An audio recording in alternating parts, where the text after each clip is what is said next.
I would like now to take this opportunity to briefly outline the general and political economic position contained in this paper. Fundamentally, Éirígí believes that the root cause of the conflict in Ireland is to be found in the nature of the economic and social relations that have existed for hundreds of years between Ireland and Britain. Our position on the national question is based upon an understanding that British military and political interest in Ireland has always been intimately related to securing the interests of the capitalist imperialist system.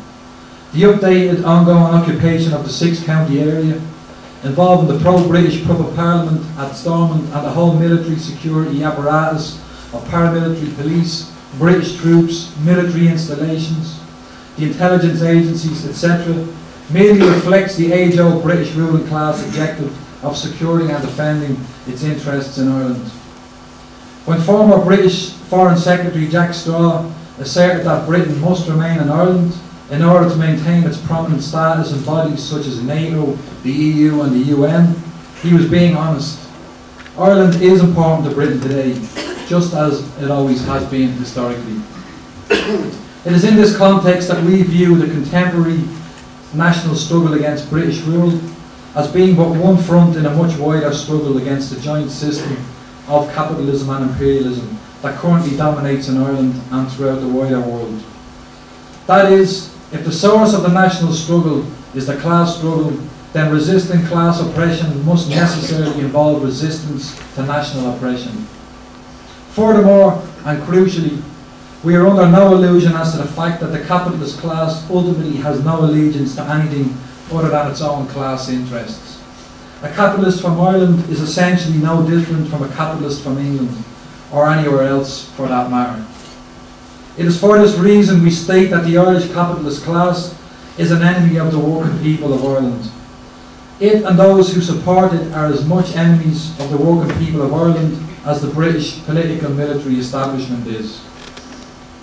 Ours is a Marxist analysis, i.e. we believe that the way in which any given society is organised economically in great part determines most other aspects of life in that social system. An economic system which is fundamentally unjust inevitably produces a society itself which is unjust.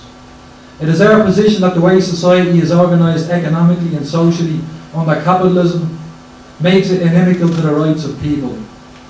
In this type of system, the rights of human beings are subservient to the needs of capital, and as such, people's rights can be, and regularly are, dispensed with when the profit-based needs of the system dictate. Domination is the cause of the denial of people's rights, and ultimately, all domination and exploitation, whether that is of women, ethnic groups, or nations, flows directly from class domination.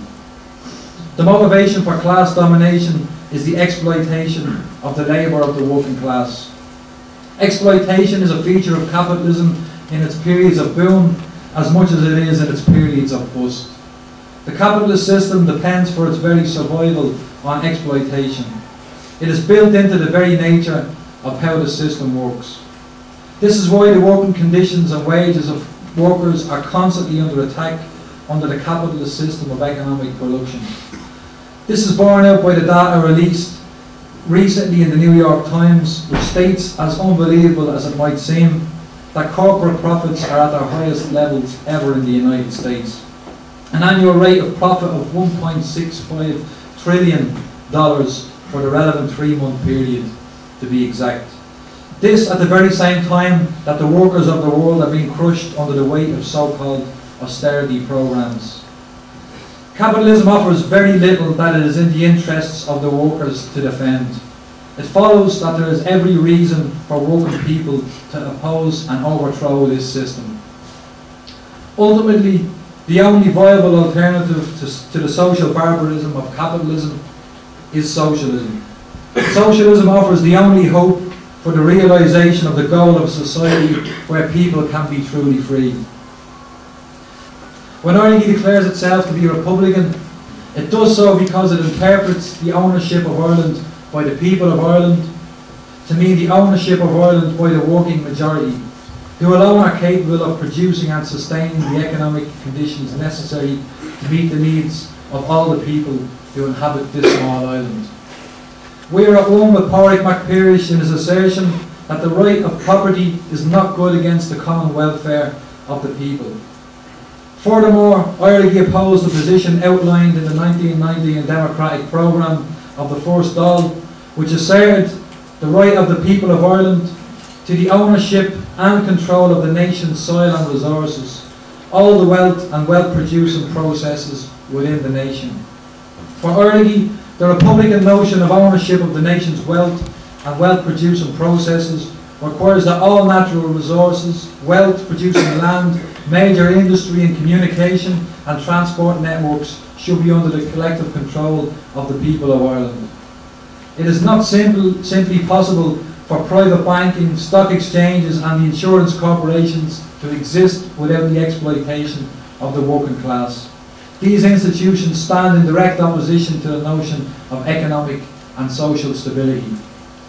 The global economic crash has demonstrated in very stark terms that private for-profit banking does not work in the interests of the majority of society. It is a system whose singular focus is on speculative investment and shareholder value. Éirígí therefore believes that state and worker control of the banking system is essential to the development of a democratically planned economy, which is the only basis for a society which functions in the interests of its people and not private profit. The choice facing the working class can no longer be limited to that of choosing between different forms of capitalism, whether it be naked neoliberalism or the capitalism with a conscience of social democracy. And this is the only choice on offer from the establishment parties.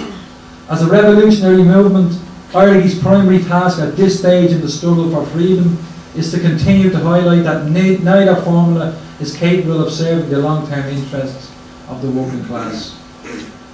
As a proponent of revolutionary socialism, it is Éirígí's responsibility to work to show working people that their collective interests can only be realised within the framework of a socialist republic. On a daily basis, it becomes clearer and clearer that the vision of the 1916 proclamation remains just that, a vision. It is evident that the most important aspect of the liberation of Ireland, that being the liberation of its people, is impossible under capitalism. The chasm that exists between the intent, spirit and letter of the 1919 Democratic Programme of the First Dáil and that of every subsequent programme for government in the 26 counties and of late in the Stormont Puppet Parliament grows wider with each passing year. The more the bourgeois system inevitably surrenders to the ransom agenda of globalised capitalism, the more it clearly identifies itself with the interests of those that are contrary to the interests of the working class. The more it does so, the more it prepares the conditions wherein the people will have no recourse other than to rise up, depose their rulers, and institute a system where it is the people and not profit margins that are cherished. The ultimate task for all revolutionaries is to convince others to become revolutionaries, to convince the working class that they must take the revolutionary side in the class struggle in order to secure and defend their collective interests. It is the task of today's revolutionaries to create the conditions whereby the men and women of no property succeed in forming into an organised revolutionary mass that will rise up and once and for all destroy the predatory system that is capitalism. To conclude, Éirígí is committed to help build a movement that will expose the contradictions of and ultimately sweep away the rotten economic and social structure upon which this society is based. In its place, the imperative is that we set about the construction of the very antithesis of the present society and world within which we live. The new society will of necessity need to be based upon the principles of sovereignty, democracy, liberty, equality, community and of course international solidarity. There is no other option. Our collective success or otherwise in this regard will ultimately determine whether we can create the free federation of free peoples that is the only basis for peace and social justice on this planet. Either that or we descend into barbarism. The choice is that stark. We believe that the position paper from socialism alone can the salvation of Ireland come, that this paper contains ideas that represent weapons which are critical and indispensable to the coming inevitable fight. Gurmagam.